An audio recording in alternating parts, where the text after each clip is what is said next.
12వ అధ్యాయం 12వ వచనం. ఇట్లు ఆలోచించుకొని అతడు మార్కు అను పేరు గల యోహాను తల్లి అయిన మరియ ఇంటికి వచ్చెను. అక్కడ అనేకులు కూడి ప్రార్థన చేయించింది. 5వ వచనము కూడా, పేతురు చెరసాలలో ఉంచబడెను. సంఘమైతే అతని కొరకు అత్యాసక్తితో ప్రార్థన చేస్తుంది. ప్రేమించిన మా తండ్రి, ఈ నామాన్ని బట్టి మీకు స్తోత్రములు. వద్దిరాల విశ్వాస గృహాన్ని బట్టి మీకు స్తోత్రములు. చేర్చబడిన ప్రతి కుటుంబాన్ని బట్టి మీకు స్తోత్రములు. ప్రతి కుటుంబములో, ప్రభుత్వ శాఖల్లో, ప్రైవేట్ సంస్థల్లో ఆ రాత్రి పగలు విభిన్న రీతిగా ప్రయాసపడుతూ ఉన్నారు. కళాశాల మొదలుకొని నర్సరీ వరకు చదువుతున్న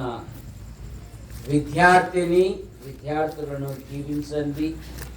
వారు నూతన స్కూళ్లకు, నూతన తరగతులకు, నూతన ప్రాంతాలకు వెళుతుండగా కృపాక్షేమాల నుంచి కాపాడండి. ఉన్నతమైన చదువులు చదివి ఉద్యోగం కొరకు, వివాహం కొరకు ఎదురుస్తున్న బిడ్డలను దీవించండి. డిఎస్సి పరీక్షల కొరకు సిద్ధపడుతున్న బిడ్డలను దీవించండి. నేను నమ్మిన ప్రజలను మీరు ఆశీర్వదించండి. ప్రతి సబ్జెక్ట్లో మంచి ఫలితాలతో పాస్ అవునట్లుగా మీ కృపను, మందిరంలో జరుగుతున్న ప్రతి విధమైన పనులను కూడా దీవించండి. యేసు ప్రభు నామములో ప్రార్థిస్తున్నాం తండ్రి, ఆమేన్. దేవుని మహాకృపను బట్టి దేవుడు 5 నెలలు కాపాడి 6వ నెల బహుమానం ఇచ్చిన ప్రభును మనం ఎంతగానో స్తుతించాలి. నిన్నటి దినమే అహ్మదాబాద్ నుండి లండన్కు ఒక ఫ్లైట్ బయలుదేరుతూ ఉంది. దాదాపు 250 మంది ప్రయాణికులు ఉన్నారు. రతన్ టాటా గ్రూప్ వారి విమానం. అది బయలుదేరిన కొద్ది క్షణాలకే కాలిపోయింది. ఒకే ఒకడు రక్షించబడ్డారు. అతని పేరు రమేష్. ఒక ఫ్యామిలీ వారు లండన్లో స్థిరపరచబడాలి, స్థిరంగా ఉండాలని వారి ఇక్కడ నుండి బయలుదేరుతూ ఆఖరి సెల్ఫీ కోర్టు కూడా తీసుకున్నారు. అందరూ ఈ లోకం విడిచిపోయి టాటా గ్రూప్ వారు చనిపోయిన వారికి ఒక్కొక్కరికి 1 కోటి రూపాయలు ఇస్తాము. కానీ ఆ కుటుంబాలు ఎంత వేదనగా ఉంటాయో ఒకసారి ఆలోచించుకోండి. కనుక మన పనులలో, మన ప్రయత్నాలలో, మన కార్యాలలో, మనం వెళ్ళే ప్రతి పనిలో తన కృపాక్షేమాలు ఉంచి సజీవుల లెక్కన చేర్చిన ప్రభును మనం ఎంతగానో స్తుతించాలి. అందుకని ఈ కూడికలు నెహెమ్యా కాలములో ఓ దిక్కు పని జరుగుతూ ఉంది, ఓ దిక్కు వాళ్ళు ఒక చేత్తో ఆయుధం పట్టుకొని ఉన్నారు. ఎక్కడ శత్రువు సమీపిస్తే అక్కడ మనమందరము కూడి శత్రువులతో జయించుదాము అని. కనుక ఈ పని కొరకు మనలో ప్రతి వారును ప్రార్థన చేయాలి. ఏమని రాయబడింది? ఇట్లు ఆలోచించుకొని అతడు యోహాను తల్లి ఇంటికి రాగా అక్కడ అనేకులు కూడి పాతాకాన్ని కొట్టడం లేదు. వాళ్ళు ఏం చేస్తున్నారు? ప్రార్థన చేస్తూ ఉన్నారు. వివాహమైన సియాబువ కూడా ఏం చేయాలా? ప్రార్థన చేయాలి. భర్త కొరకు, నీ కొరకు, అత్తామామల కొరకు, కుటుంబములో అత్తామామలకు పరిచర్య చేయాలి. అప్పుడే నీ జీవితంలో దేవుడు గొప్ప కార్యాలు జరిపిస్తాడు. మనకు ఋతుకథే ఉంది. దేశము కాని దేశములో ఋతు వచ్చి నయోమి కొరకు, ఇక్కడ నాకెవరు తెలియదు అని ఇంట్లో కూర్చోలేదు. కొత్త స్థలములో ఒక ఋతురాలు పోషణ కొరకు పొలములో పనిచేసి ఒక ఋతురాలు పోషించింది. అందుకని మరి యేసుక్రీస్తు వంశావళిలో 5 మంది మహిళలు నక్షత్రాల్లాగా ప్రకాశిస్తూ ఉన్నారు. అందులో ఋతు ఒకటి. కనుక సియాబువ ఈ కుటుంబం కొరకు ప్రార్థన చేయాలి. అనేకులు కలిసి ప్రార్థించట వలన జరిగే ఫలితాలను గురించి అక్కడక్కడ కొన్ని విషయాలు మనం ధ్యానం చేసుకుందాం. నిర్గమకాండం 3వ అధ్యాయము 7వ వచనం. నిర్గమకాండం 3వ అధ్యాయము 7వ వచనం. మరియు యెహోవా ఇట్లనెను, నేను ఐగుప్తులో ఉన్న నా ప్రజల బాధను నిశ్చయముగా చూసి తిని వారు పెట్టిన మొరను వింటిని. ఐగుప్తునకు యోసేపు కాలములో ఎంతమంది వెళ్ళారు? మనోహర్, ఎంతమంది వెళ్ళారు? మా కోడలు చూసుకోవడమే సరిపోతుందయ్యా నాకు అంటాడు ఆయన. ఒకసాట 70 మంది ఉంది, మరోసాట 75 అని ఉంది.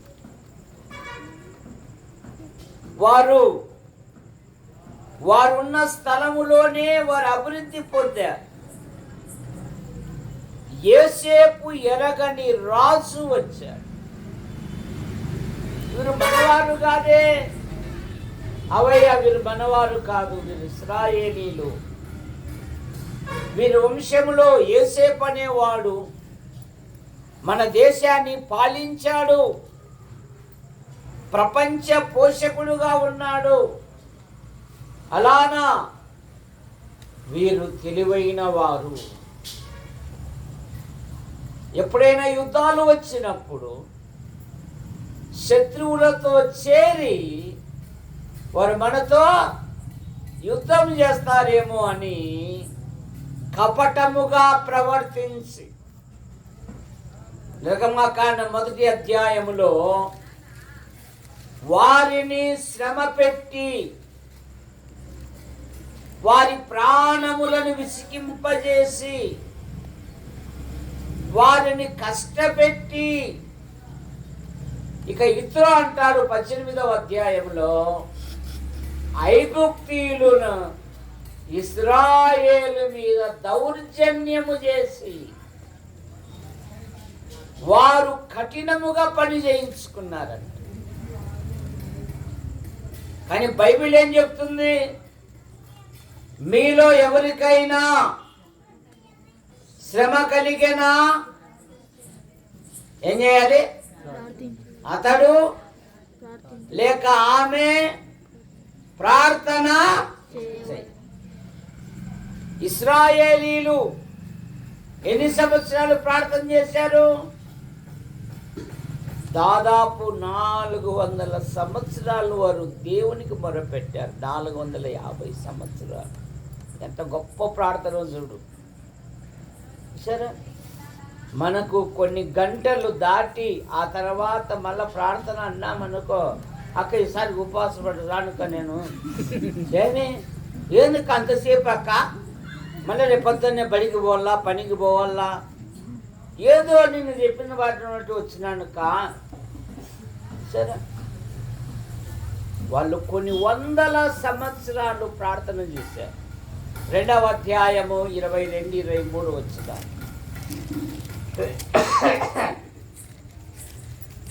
23 వచనం.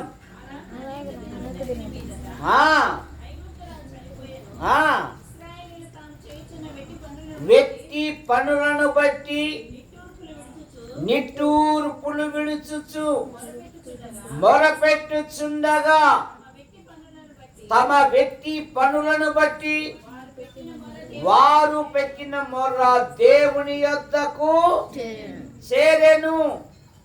దేవుడు వారి యందు లక్ష్యముంచెను. వారి ప్రార్థన దేవుని యొద్దకు చేరెను.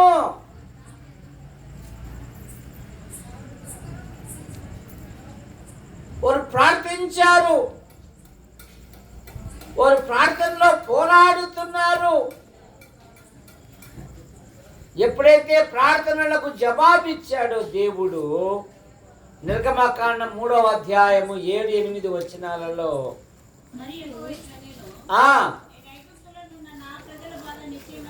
నేను నిశ్చయముగా చూసి తిని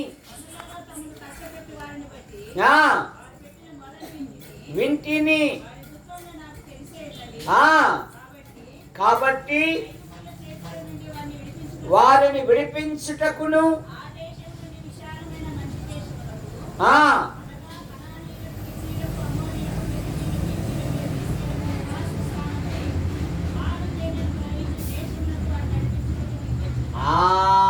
వారి ప్రార్థన దేవుని యొద్దకు చేరెను. వారి దేవుడు ఆకాశము నుండి దిగి వచ్చెను వారిని విడిపించుట. వారు కలిసి ప్రార్థించుట వలన ఇశ్రాయేలీలు తాము కష్టపెట్టి వారిని పెట్టి వారు పెట్టిన మొర్ర దేవుని యొద్దకు, ఎప్పుడైతే దేవుడు ఆకాశము నుండి వచ్చాడో ఇప్పుడు వారు దేవుణ్ణి స్తుతిస్తూ దేవునికి నమస్కారం చేస్తూ ఉన్నారు. 4వ అధ్యాయం 31 వచనము. 4:31. మరియు యెహోవా ఇశ్రాయేలీయులను చూడవచ్చి తమ బాధను కనిపెట్టెనని మాట జనులు విని తల వంచుకొని దేవునికి నమస్కారం చేసేది. ఎంత గొప్ప కృతజ్ఞత కలిగిన వాళ్ళండి ఇశ్రాయేలు. వారి మొర్ర సింహాసనాసీనుడైన ప్రభువే దిగి వచ్చాడు. కనుక కుటుంబములో లోక సామెత, సంసారం గుట్టు వ్యాధి రట్టు. నీ బలహీనత లేవో ప్రభువుకు మాత్రమే చెప్పు. దేవుడు ప్రతి అవసరము తీరుస్తాడు, ప్రతి అక్కర తీరుస్తాడు. ఎప్పుడైతే ఆకాశము నుండి దిగి వచ్చాడో తమ బాధను కనిపెట్టేనని, తమ మొర్ర వినేనని వారు దేవునికి నమస్కారము. కనుక కలిసి ప్రార్థిస్తే దేవుడు అద్భుతమైన విజయాన్ని ఇస్తాడు. సమూయేలును గురించి కీర్తనలో ఏం రాయబడింది? బైబిల్ చదువుతున్నావు నువ్వు? అప్పుడప్పుడు చదువుతున్నావా? రోజు చదువుతున్నావా? మధ్యరాత్రి చదువుతున్నావా? 4 జాలకు చదువుతున్నావా? చదవాలని తప్పకుండా చదువుతున్నావా?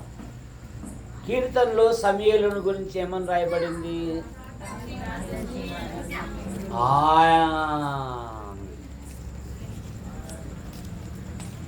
ఆయనకు ప్రార్థన చేయు వారిలో సమూయేలు ఒకడు.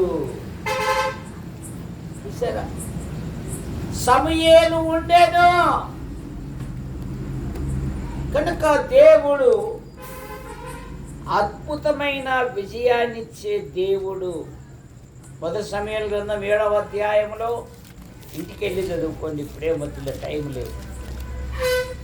ఫిలిస్తీన్ల మీద యుద్ధానికి వెళుతాము అన్నప్పుడు సమూయేలు వారిని సమావేశపరిచి, నేను మీ కొరకు ప్రార్థన చేయుట మానుట వలన నేను యెహోవా దృష్టికి పాపము చేసిన వాడగుదును.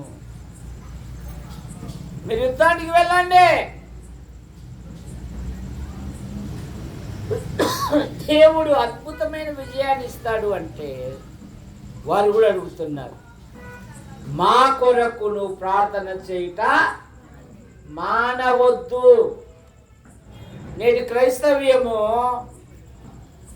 సహోదరులారా, మీ కుటుంబాలలో, మీ వ్యక్తిగత జీవితాలలో మీ ప్రార్థన అవసరతలు ఏమైనా ఉంటే తెలియజేయందంటే ఒక్కరు కూడా చెప్పరు.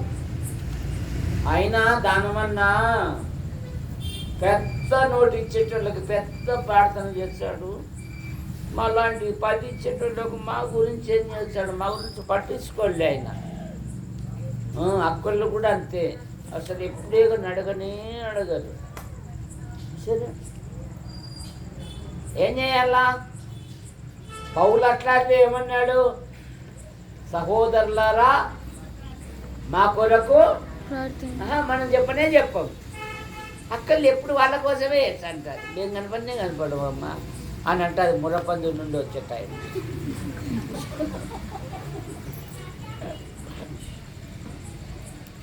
ఇది మన సంఘం, ఇది మన ఇల్లు, ఇది మన కుటుంబం. చిన్నప్పుడు మేము 3 మగ పిల్లలం. మా పెద్దంతా కొట్లాడి నేను అడిగి ఇంటి వెనకలు ఉంటా.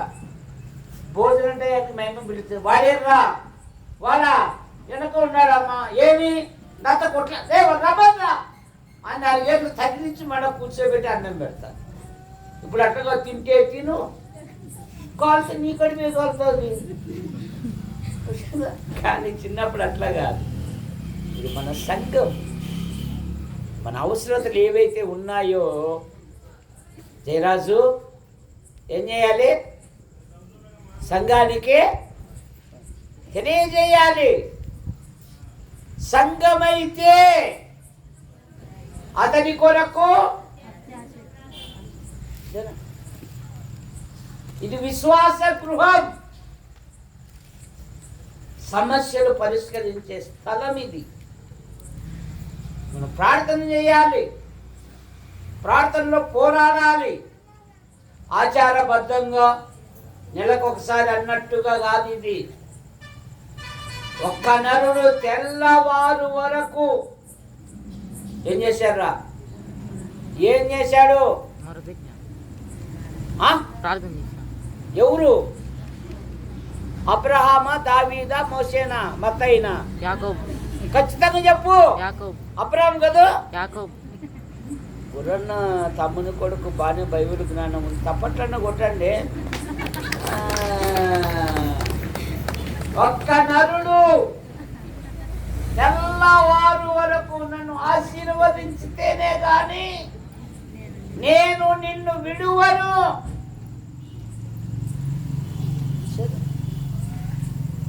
ప్రార్థనలో పట్టుదల ఉండాలి. ఏముండాలి? ఈ చెయ్యి లేకుంటే నువ్వేనా, మీ మందిరమేనా? ఇప్పుడు ఆ ముందర భలే కడుతున్నారు, మేము వాడికి పోతాం కా. ఎవరు ఉండమంటున్నాడు? నువ్వు నిజమైన విశ్వాసమైతే సంఘములో జీవితాంతం స్థిరంగా ఉంటావు. అంతే. చూసారా?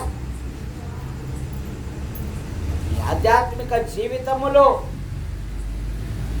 ప్రతిదీ నువ్వు జయించాలంటే ప్రార్థించాలి. ప్రార్థించటం వలన అద్భుతమైన విజయము. 7వ అధ్యాయము 10వ వచనములో, మొదటి సమూయేలు గ్రంథంలో చదవాల్సిన పనిలే. ఇశ్రాయేలీయులు ఫిలిష్తీయుల మీద యుద్ధానికి వెళ్ళినప్పుడు ఉరుములు ఉరిపించి తారుమారు చేయగా ఇశ్రాయేలీయులు గెలిచిరి, ఫిలిష్తీయులు ఓడిపోయేది. అద్భుతమైన జయం. నువ్వు ప్రార్థించాలి, ప్రార్థనలో పోరాడాలి. 2వ వ్యక్తి యెహోషాపాతు. 2 రాజుల గ్రంథం 2 దినవృత్తాంతం 20వ అధ్యాయము మొదటి 4 వచనాలు చదవాల్సిన పర్లేదు. ఈ యెహోషాపు రాజు మీదికి 3 రాజులు యుద్ధానికి వచ్చారు. ప్రతి దినము కూడా విశ్వాసి 3 జయించాలి. ఎవరిని జయించాలి? మాస్టర్, ఎవరిని జయించాలి? ఆదెప్ప, భూదెప్ప, తిమ్మప్ప కదా. ఎవరిని జయించాలి? శరీరాన్ని జయించాలి, లోకాన్ని జయించాలి, అంధకార సంబంధమైన దురాత్మల సమూహమును జయించాలి. విశ్వాసి ఎప్పుడు యుద్ధానికి సిద్ధముగా ఉండాలి. అప్పుడప్పుడు కాదు. అప్పుడప్పుడు కొనుక్కోయకపోయారు, కొనడానికి నూనె. ఏమయ్యారు చెప్పు. పెళ్లి కుమారుతో లోపలికి వెళ్ళారా, వెళ్ళలేదా? అప్పుడప్పుడు కాదు, సమయము అసమయము. ఈ రాజు యూదా పట్టణం అంతా దేవుని సన్నిధికి వచ్చారు. చిన్న పిల్లలు, పెద్దలు, కుటుంబీకులు ఉపవాసముండి తమ బలహీనత ఒప్పుకుంటున్నారు. 17వ వచనములో వారు దేవుని స్తుతిస్తూ ఉన్నారు. 27వ వచనములో వారి దేవుడు వారి శత్రువుల మీద విజయం ఇచ్చి వారిని సంతోషపరిచెను. అనేకులు కూడి ప్రార్థించటం వలన పరలోకమందున్న దేవుడు దిగు వచ్చి ఇశ్రాయేలీయులను వాగ్దాన దేశానికి నడిపించాడు. అనేకులు కూడి ప్రార్థించటం వలన శత్రువుల మీద దేవుడు విజయం ఇచ్చాడు. అంత మాత్రమే కాదు, దావీదు కాలములో ప్రార్థించడమే కాదు, దేవుని స్తుతించడం కూడా నేర్చుకోవాలి. మొదటి దినవృత్తాంతములు 29వ అధ్యాయం 22వ వచనం, 22వ వచనం.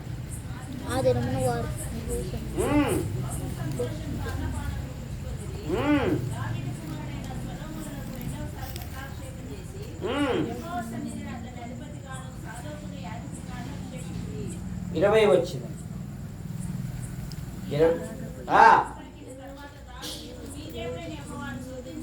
మీ దేవుడైన యెహోవాను స్తుతించుడి.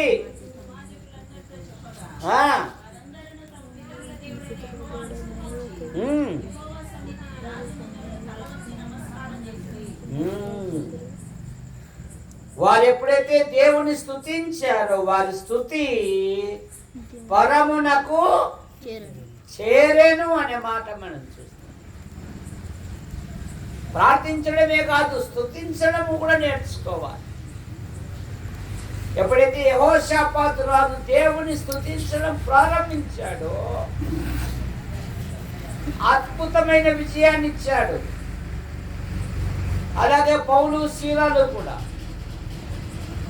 వారు ప్రార్థించుతూ ఉండగా అందరి బంధకములు చెరసాల పునాదులు అదిరేను. కఠినాత్ముడైన ఆ చెరసాల నాయకుడు వారి గాయములను కడిగి వారిని తన ఇంట చేర్చుకొని వారు యేసుక్రీస్తునందు విశ్వాసం ఉంచడమే గాక వారితో కూడా ఆనందించెను అనే మాట మనం చూస్తాం. నువ్వు ప్రార్థిస్తే దేవుడు అద్భుతమైన విజయాన్ని ఇస్తాడు. అనేకులు కూడి ప్రార్థించటం వలన దేవుని తీర్పు నుండి తప్పించబడ్డారు నినేవే ప్రజలు. ఎందుకంటే మొదటి అధ్యాయములో నినేవే నా దృష్టికి ఘోరమైన దుష్కార్యము చేసి దాని దోషములు ఆకాశానికి అంటుకొని ఉన్నాయి. యోనా వెళ్ళి ప్రకటించు అన్నప్పుడు వారి యోనా ప్రకటన విని అల్పులేమి గనులేమి రాజు సహితము రాజవస్త్రములను తీసివేసి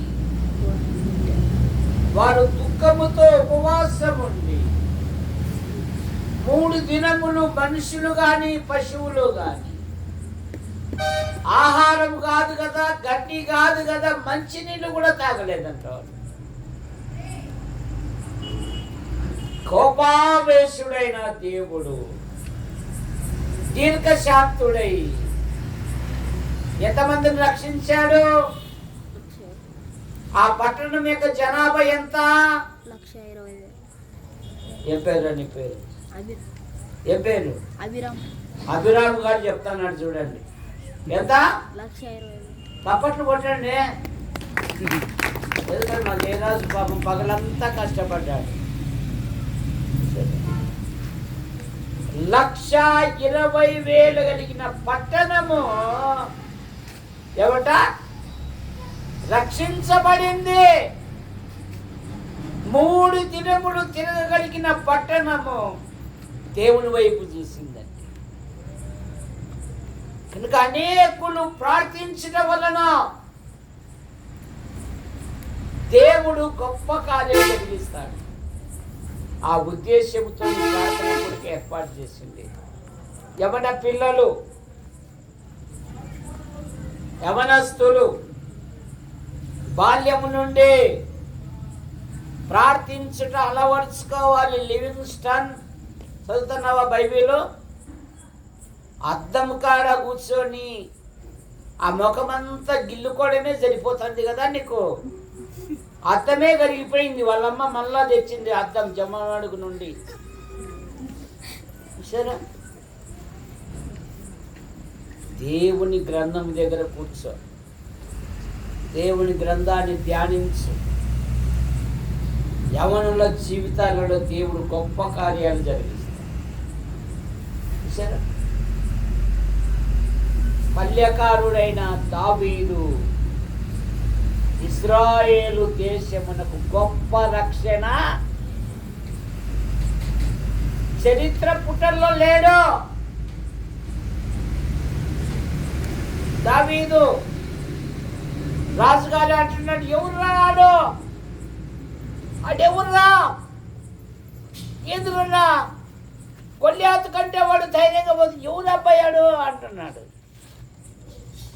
ఆ దగ్గర ఉన్న సైనికుడు కూడా నాకు కూడా తెలియదయ్యా అంటున్నాడు. ఒక పల్లెకారుడు సత్యం నాదేర్లా. ఏ ఊరు? మా తాడిపత్రి పక్కన ఎర్రనూరు మండలంలో చిన్న గ్రామం. అమెరికాలో మైక్రోసాఫ్ట్ CEO, కొన్ని కోట్ల రూపాయలు ఆయన జీతం. ఒక పల్లెకారుడు అమెరికాలో ఉన్నాడండి. ఆయన సొంతు రావడానికి కూడా లేదు అవకాశం. హైదరాబాద్కు వచ్చాడు ఒక 5 సంవత్సరాల క్రితం. అలా బంధువులు వెళ్ళి కనపడి వచ్చాడు. కసితో చదవాలి, గురి కలిగి చదవాలి. ఇశ్రాయేలు దేశపు చిన్నది ఎవరు నడిపించింది దేవుని దగ్గరికి? యోసేపునా, దావీదునా, అబ్రామునా? ఎమ్మి అసలుకి ఇలా అసలుకు వినపడకుండా ఎంత బాగా మాట్లాడుకుంటారు. మా వాళ్ళు అసలు గట్టి గట్టిగా మాట్లాడుకుంటారు. ఎమ్మి అప్పుడే పంపించింది సియాబో. నయమాను, ఒక నయమాను రక్షించబడితే సిరియా దేశంలో అనేకులు దేవుని యందు విశ్వాసం. కనుక తమ దేవుని ఎరుగువారు బలము కలిగి గొప్ప కార్యములో సెలహాపేద అన్నట్టు ఆయనకు 5 మంది కుమార్తెలు, కానీ తండ్రి వంశం నిలబెట్టిన కుమార్తె. ఎవరి వంశము? అంకుల్ మా ఇంట్లో కుమార్తెలు ఉన్నంత మాత్రాన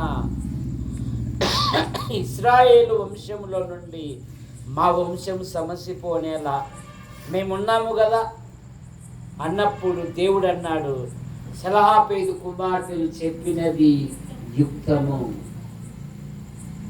కాలేబు కుమార్తె తండ్రి మాట నిలబెట్టిన కుమార్తె. కాలేబే, నేను ఒక యుద్ధ వీరుని, నాకు ఒక ముద్దుల గారాబాల పట్టిక ఉంది. ఆక్సా, నా కాబోయే అల్లుడు కూడా ఒక యుద్ధ వీరుడుగా ఉండాలి. అందుకని యవనస్తులారా, మీకు సదవకాశం. ఎవరైతే దేవీరు పట్టణంను జయిస్తారో అతనికి నా కుమార్తెనిచ్చి పెళ్లి చేస్తాను అంటే, ఒత్నేలు అనేవాడు తన ప్రాణము తెగించి దేవీరుని జయిస్తే, అమ్మాయి వీడిని సరిపోయిన వాడు అంటే, నాకు మనసు ఉండదా? నా కోరికలు ఉండవా? అంతా మీ ఇష్టమేనా? ఒక మాటని అడిగేది లేదా? అసలు ఏ చదువుకున్నావన్న మమ్మీ నువ్వు ఇట్లా చేస్తున్నావు? ఏమో అమ్మ ఇందిరాగాంధీ అంత చదివినంతగా కొట్ట వచ్చి 4 ముక్కలు సరిగ్గా రావు.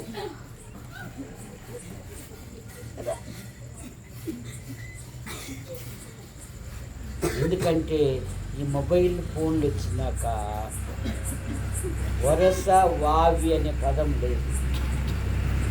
కోరిక తీర్చే సాలన్నట్టుగా చెడిపోతున్నారు పిల్లలు.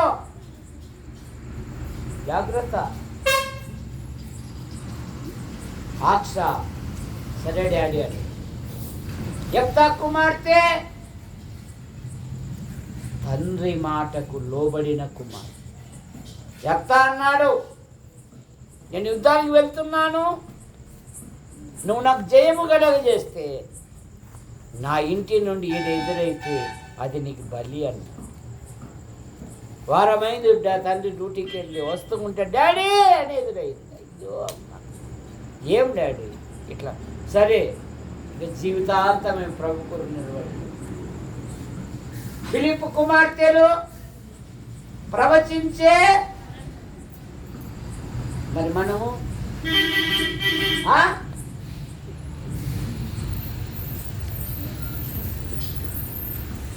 ప్రభు కొరకు జీవించాలి. కుటుంబానికి నింద తీసుకురాకూడదు. మన పిల్లలు ఏం తీసుకురాకూడదు? నింద తీసుకురాకూడదు. ఎందుకంటే ఇప్పుడున్న సమాజం ఎలా ఉందంటే, ఆదికాండం 6వ అధ్యాయంలో ఉన్న సమాజం ఉంది.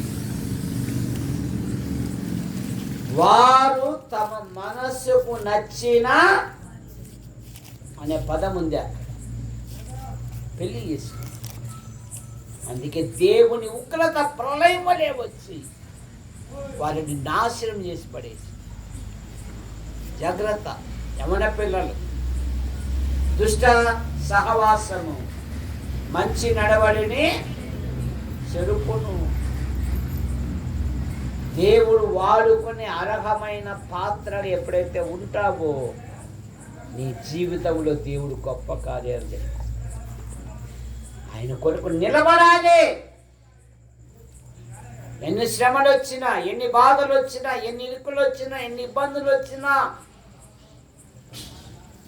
ఆయనకు నమ్మకంగా ఉంటే చాలు. ఆయన హెచ్చించే దేవుడు కనుక ఇక ఎస్తేరు గ్రంథం 4వ అధ్యాయములో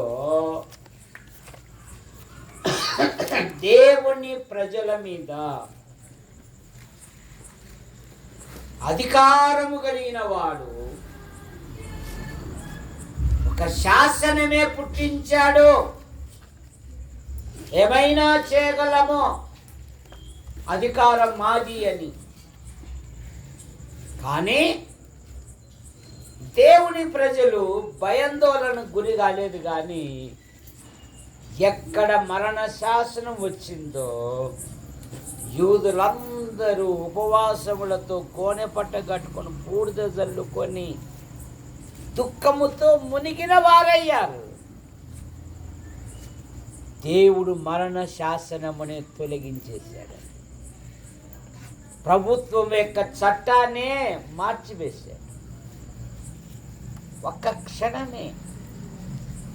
6వ అధ్యాయంలో దేవుని పిల్లలకు 2 బలమైన మాటలు. మొర్దెకై ఎస్తేరుతో అంటాడు, అమ్మా నువ్వు అధికారంలో ఉన్నంత మాత్రాన ఈ దరిద్రులు నేనేం సాయం చేయాలి అనుకుంటున్నావేమో. ఒకవేళ నువ్వు మౌనముగా ఉంటే యూదులకు సహాయము మరొక దిక్కు నుండి సరే మరొక దిక్కు నుండి వచ్చును. అయితే నీ ఇంటి వారికి ప్రమాదం అమ్మా. ఇంకొక మాట ఏమన్నా ఉందంటే 6వ అధ్యాయం 10వ వచనంలో రాజుకు నిద్ర పట్టక. మీ కవులు, మీ కవితలు ఈరోజు నాకు ఎట్టేటుంది, మీరంతా వెళ్ళిపోనురా. అరే ఆ డైరీ తీసుకురానురా, ఒకసారి చదవండి.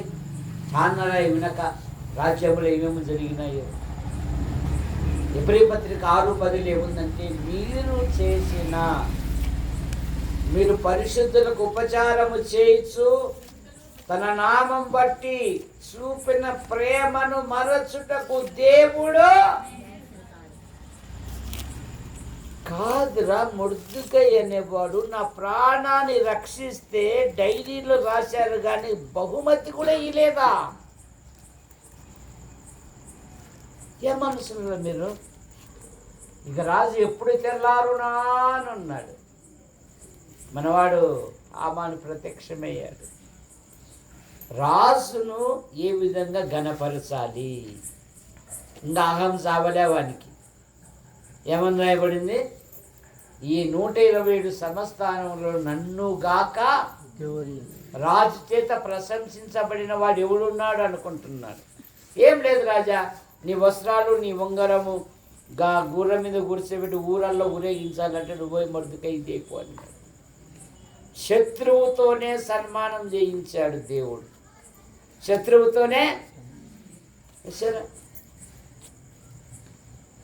శాసనం మార్చబడింది. శాసనం పుట్టించిన వాణి ఊరి తీసేంత వరకు రాజుగారి కోపము చల్లారలేదు అంట.